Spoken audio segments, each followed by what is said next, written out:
नमस्कार, बहुत स्वागत है आपका। आप देख रहे हैं विजनरी और मैं आपके साथ स्वाति पांडे। इस वक्त मैं बलिया जिला के फेफना विधानसभा क्षेत्र में मौजूद हूं और हमारे साथ सपा के जिला अध्यक्ष मौजूद है। सर, बहुत स्वागत है आपका। बहुत बहुत धन्यवाद। सर का नाम है हिमांशु त्रिपाठी। सर, बहुत स्वागत है आपका हमारे चैनल पे। बहुत बहुत धन्यवाद। सर, सबसे पहला सवाल तो ये होगा कि जो 3 चरण के चुनाव हो गए हैं उत्तर प्रदेश में, इसके बाद माहौल क्या बनते आपको दिख रहा है यूपी की? 3 चरण में जैसा मैं बता दूं आपको कि पहला, दूसरा, तीसरा चरण है जो पूरा का पूरी एक सुनामी कह सकते हैं, सुनामी चली है। मतलब समाजवादी पार्टी की तरफ से एक सुनामी चली है जो एकदम उधर से कैप्चर करते हुए आ रही है। 3 चरण तक हमारा तो सबसे एकदम हम नंबर 1 पोजीशन पे हैं। चौथे चरण मतलब 7वें चरण तक हम नंबर 1 रहेंगे। यहाँ बीजेपी बहुत 100 के अंडर ही रहेगी। वो 2 दहाई के अंक में रहेगी, वो तिहाई में पहुंच नहीं पाएगी बीजेपी, भारतीय जनता पार्टी। जी सर, जैसे यूपी की चुनाव नज़दीक आते गई, हम ब्राह्मणवाद, ठाकुरवाद, जातिवाद, हिंदू मुसलमान, तेरा काम मेरा काम, ये सब दिख रहा है और ये सब के बीच विकास जो मुद्दा है वो कहीं लुप्त हो गया है। देखिए, भारतीय जनता पार्टी ऐसी पार्टी है कि जब भी आप इससे मुद्दों पे बात करोगे तो वो भारत पाकिस्तान, राष्ट्रवाद, भारत माता की जय, ये बातें शुरू कर देती हैं। आप उनके नेताओं से पूछो, आप उनके नेताओं का इंटरव्यू करो, उनसे पूछो कि आपने रोजगार पे कितना काम किया, बेरोजगारी किस स्तर पे पहुंच गई, पैसे का मूल्य कहाँ पे है, पेट्रोल डीजल इतना महंगा हुआ है, किसान भूखमरी से मर रहा है, आपने अभी तक MSP तय नहीं की, 700 किसान जो हमारे शहीद हो गए, उसके बाद आपने काले कानून को वापस किया। उसके पहले आपको बुद्धि सद्बुद्धि नहीं आई कि उस जो 700 किसान हमारे शहीद हुए, उससे पहले आप उस काले कानून को वापस कर लें। आपने अभी तक MSP तय नहीं की। महंगाई इतने उच्च स्तर पे है कि लोग अपने घर में खाना नहीं बना पा रहे हैं और जब भी उनसे आप बात करोगे तो वो तुरंत भारत माता की जय, भारत पाकिस्तान, चीन पाकिस्तान, राष्ट्रवाद। आप भारत माता को कब तक बेचोगे? मैं पूछना चाहता हूँ भारतीय जनता पार्टी के। भारत माता हमारी भी माता है, हमारी माँ है। हर लोग के जो भारत में रहता है सबकी भारत माता है। लेकिन पर्टिकुलर आप भारत माता को पेटेंट करा लो, राष्ट्रवाद को पेटेंट करा। हम स्वाति जी, मुझे अगर मौका मिले तो मैं राष्ट्र के लिए शहीद हो जाऊँ, मैं अपना खून काट के भारत माता को चरणों पे निछावर कर दूँ। मैं भी भारत माता से बहुत प्रेम करता हूँ। लेकिन तथाकथित भारतीय जनता पार्टी जो केवल भारत माता के नाम पे मार्केटिंग करती है, राष्ट्रवाद के नाम पे मार्केटिंग करती है, जो जनता समझ चुकी है और इस बार रिजल्ट भी दिखाएगी। 10 तारीख को स्वाति जी आप टीवी पे देखिएगा, और आप अगर मेरे से बात हो तो बात करिएगा।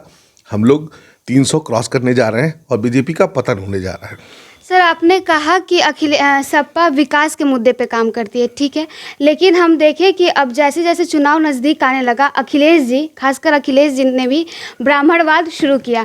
उन्होंने कहा कि और जातिवाद शुरू किया, हिंदू धर्म का नाम लिया। उन्होंने कहा कि उनके सपने में कृष्ण भगवान आ रहे हैं। अभी वो ब्राह्मण को लेकर के भी आगे चलने लगे। तो अब क्यों ये ब्राह्मणवाद और हिंदूवाद अभी क्यों आ रही है? क्यों? कहीं ना कहीं आप लोग भी तो मानते हैं कि हिंदूवाद ही करेंगे तो हम आगे आएंगे। ऐसा नहीं है स्वाति जी, मैं आपको बता दूं, पहले हमारे मैं ब्राह्मण हूँ, हिमांशु त्रिपाठी नाम है, मैं ब्राह्मण हूँ और हमारे इष्ट देव हैं भगवान परशुराम, विष्णु भगवान के 6ठे अवतार हैं। सबसे पहला अगर कोई भगवान परशुराम जी की नाम पे छुट्टी घोषित करने का काम किया तो हमारे राष्ट्रीय नेता मुलायम सिंह यादव थे, जो हमारे उस समय तक प्रदेश के मुख्यमंत्री थे। अखिलेश यादव जी ने हमें उस मुकाम पे दिया। भगवान कृष्ण, भगवान राम, आप सोती होंगी, हम सोते होंगे, भगवान से हम बना के सोते हैं, भगवान आज ये कर दो तो मेरे भगवान भोलेनाथ आते हैं, भगवान परशुराम जी आते हैं, जिसको हम याद कर ले हनुमान जी आते हैं। तो वो भी तो एक इंसान है। राष्ट्रीय अध्यक्ष जी तो हमारे इंसान है, तो उनके मन में भी भगवान कृष्ण की इतनी बड़ी उन्होंने मंदिर बनाया है सैफई में, उनके मन में भी आ गया होगा। वो भगवान कृष्ण, भगवान राम, भगवान परशुराम सब भगवान विष्णु के अवतार हैं। आप तो देख रही होंगी बीजेपी वालों को कितनी गंदा कृत्य है। मुझे तो कहने में भी शर्म आता है। आजकल नया गाना चल रहा है, आप शायद सुनी होंगी, वो राम को लेके आए हैं। वो दशरथ हैं क्या? भगवान राम को कौन लेके आया दुनिया जानता। तुम भगवान विष्णु को लेके आओगे? तुम्हारी इतनी औकात हो गई। भारतीय जनता पार्टी को भगवान विष्णु भी सजा देने जा रहे हैं। ये पाप भगवान भी सह नहीं पाएंगे। वो भगवान राम को लेके आ रहे हैं, बताइए इतनी कृत्य बात, गंदी बात कर रहे हैं। तो इस बार उनको बहुत बड़ी और बुरी सजा मिलने जा रही है। इस बार क्या आप लोग की रणनीति क्या क्या है? रणनीति कुछ नहीं है। 2012 से 17 में हमारे राष्ट्रीय अध्यक्ष श्री अखिलेश यादव जी मुख्यमंत्री थे। उन्होंने जो डेवलपमेंट किया उस विकास पे हम वोट मांगने जा रहे हैं। अगर मैं इस समय बलिया में हूँ तो बलिया में 2000 करोड़ रुपया के मुख्यालय तक सड़कों का जाल बनाने के लिए राष्ट्रीय अध्यक्ष जी ने दिया था, उस समय मुख्यमंत्री थे। ट्रामा सेंटर 75 जिले उत्तर प्रदेश में, 19 जिलों को ट्रामा सेंटर मिलता है, हमारे बलिया को मिला। स्पोर्ट्स स्टेडियम मिला, यूनिवर्सिटी मिली, जनेश्वर मिश्रा पुल मिला, ऐसे ऐसे गाँव में बिजली पहुंची जो इतिहास में जब हमारा देश आज़ाद हुआ उसके बाद भी उस गांव के लोग बत्ती और बिजली और बल्ब नहीं देखते थे। उस गांव में बिजली पहुंचाया, उस गांव में रास्ता दिया जिस गांव में लोग सोचते थे कि हम अपनी बेटी बहन की शादी करने जाएंगे तो कैसे मुझे जाना होगा, कहाँ हम लड़का खोजेंगे, मेरे घर में कोई अगर मेरी बहन कोई बीमार हो गई या मेरे फादर बीमार हो गए तो उसको हम कैसे इलाज कराएंगे, और बिना इलाज के उन लोगों की डेथ हो जाती थी। उस जगह पे सड़क जोड़ने का काम किया हमारे राष्ट्रीय अध्यक्ष जी ने। और मैं तो कहता हूँ, बलिया के लोगों से कहता हूँ कि मैंने एक कहने सुनने वाली बात हुई कि बलिया को जितना राष्ट्रीय अध्यक्ष जी ने प्यार दिया है, उस प्यार को आप अपने उसके मोल को आप लौटाने का काम करें, वोट दें और राष्ट्रीय अध्यक्ष जी को फिर से मुख्यमंत्री बनाएं। विकास की गंगा जो हम 12 से 17 में बहाए थे, एक्चुअली उनका प्रोग्रेसिव पॉलिटिक्स करते हैं, उनका सोच बहुत डेवलपमेंट, वो बाहर के पढ़े लिखे हैं, वो जानते हैं कि किस तरह से विकास करना चाहिए, हमारा प्रदेश को कैसे आगे ले जाना चाहिए। आप एक्सप्रेसवे देख रही हो, जो हमारा चाहे आगरा एक्सप्रेसवे देख लो, पूर्वांचल एक्सप्रेसवे, उन्हीं की सोचती है। तो सोच होना चाहिए, विकास डेवलपमेंट की सोच होनी चाहिए। बाबा मुख्यमंत्री के पास कोई सोच ही नहीं थी। वो दिन बार आज एकादशी है, कल द्वादशी है, परसों त्रयोदशी है, गणेश चतुर्थी है, अगरबत्ती दिखाओ, पूजा करो, हम भी करते हैं। लेकिन जहाँ आम जनमानस को सुविधा पहुँचाने की, जहाँ हमारे किसानों को फ़ायदा पहुँचाना है, उनके जो अन्न है उसका MSP मूल्य तय करना है, किसानों को सुविधा देना है, गांव में डिस्पेंसरी खोलना है, इलाज का सुविधा है, शिक्षा को बढ़ाना है, उस पर आप काम ही नहीं कर रहे हो। काम क्या है? तो हम गड्ढा मुक्त कर देंगे। आज भी जाके देखिए, आप इस रोड से गुजरी, जिस रोड से आप गुजर रही होंगी, कितना गड्ढा मुक्त हुआ है। आज भी आप चले जाओ हॉस्पिटल में स्थिति देखो, वहाँ पे हमारी बहनें महिलाएं प्रसव पीड़ा से मर जाती हैं, कोई पूछने वाला नहीं। डॉक्टर्स और जितने अधिकारी वो बेहोश हैं, वो अपने मद में काम कर रहे हैं क्योंकि उनको कोई रोक टोक करने वाला नहीं है, सबको कमीशन मिल रहा है। कौन क्यों काम करे? आप कोविड काल भूल गए? मेरे आंखों से आंसू आ जाता है स्वाति जी। ऐसा कोई होगा नहीं जिसके घर से कोई मरा नहीं होगा। हो सकता है ना मरा हो, उसके जानने वाला दोस्त मरा हो, लेकिन मेरा अपना बहन वही मरा है। मुझे कष्ट हुआ, और मुझे इतना कष्ट हुआ जब मैं इतना कैपेबल था कि मैं चाह सकता था कि कुछ भी कर लूँ, लेकिन उसके बावजूद भी नहीं हो पाया। तो इस सरकार को हम कोस नहीं सकते हैं। हमारे पास कोसने के अलावा ये है कि आप अपने मत को प्रयोग करिए, जो सबसे बड़ा शस्त्र है। अपने मत को, अपने वोट दीजिए और इस आतताई सरकार को बदलिए और फिर से डेवलपमेंट करने के लिए हमारे अखिलेश यादव को ले आइए। आपके ऊपर तो भाजपा की तरफ से ये भी आरोप लगते हैं कि आप लोग, आपके सरकार में गुंडागर्दी भी चरम सीमा पे थी। कैराना जो पलायन मुद्दा है, ये जब भी हम देखते हैं कि योगी जी जब भी किसी भाषण कभी भी किसी मंच पे जाते हैं तो कैराना मुद्दा वो हमेशा लेकर के आते हैं। तो गुंडागर्दी पे उनका हमेशा आप पे आरोप रहता है। देखिए स्वाति जी, जब गुंडागर्दी करने वाले एक पार्टी में आ जाएंगे तो गुंडागर्दी वाली बात ही नहीं करेंगे, क्योंकि उनके जितने भी पार्टी में लोग हैं, जहाँ पर उनका FIR सर्च करिए, कितने उनके नेताओं पे FIR तय है, कितने। यहाँ तक कि हमारे इतिहास में कोई ऐसा मुख्यमंत्री नहीं होगा जो अपना ही FIR मुख्यमंत्री बनने के बाद 41-42 FIR उनको खुद ही मुकदमे उन्होंने वापस किए।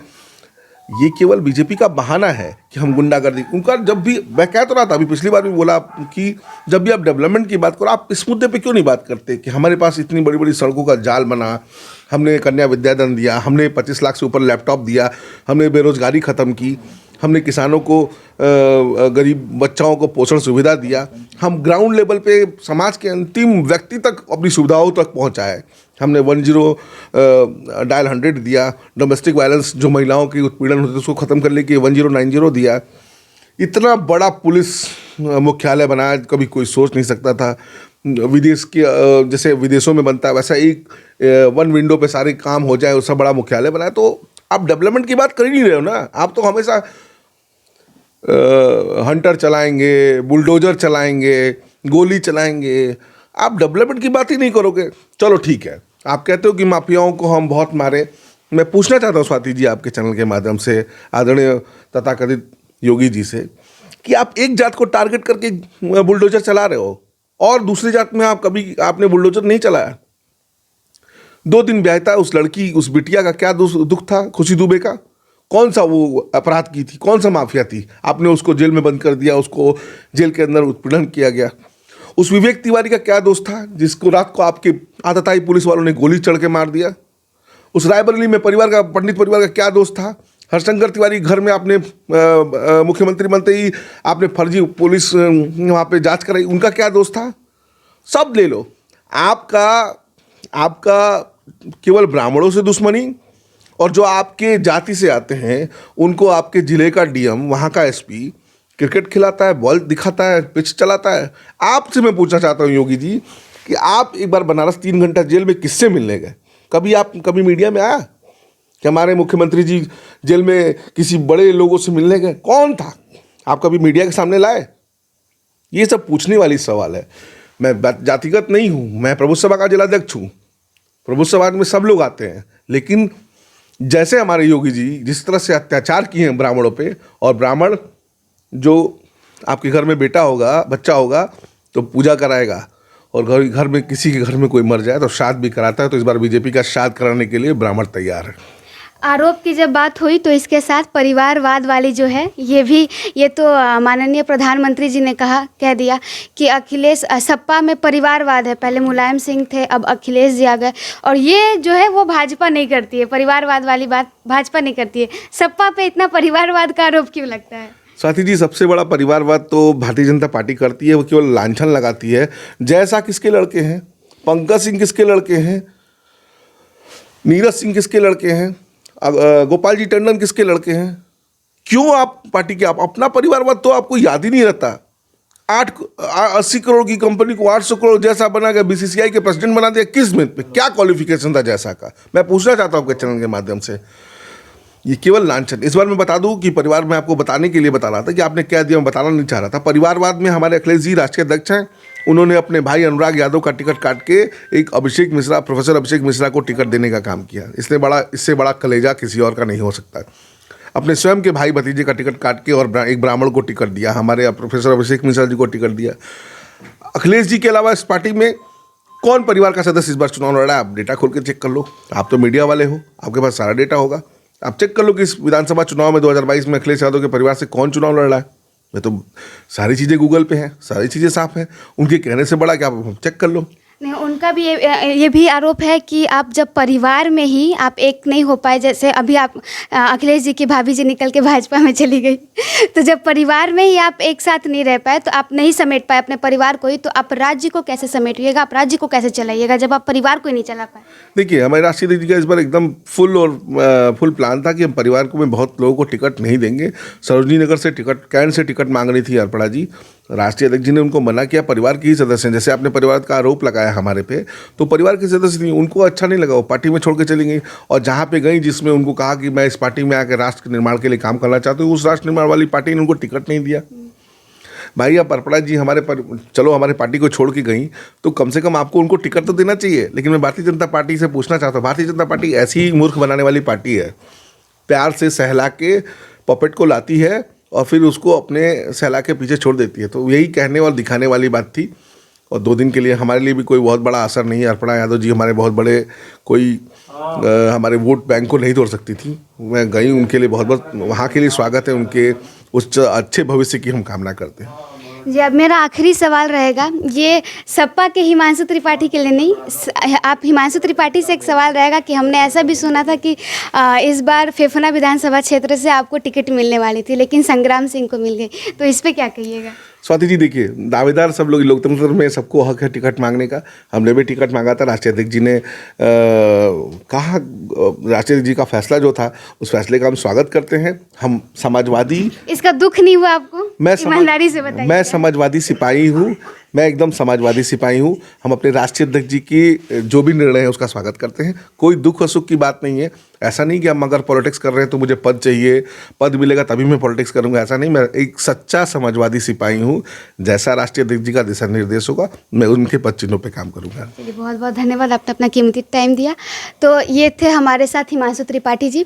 उम्मीद है कि आपको वीडियो बहुत पसंद आई हो। अगर वीडियो पसंद आई हो तो वीडियो को लाइक शेयर ज़रूर करिएगा और हमारे चैनल को सब्सक्राइब कर दीजिएगा अगर अभी तक आपने सब्सक्राइब नहीं किया है तो। धन्यवाद।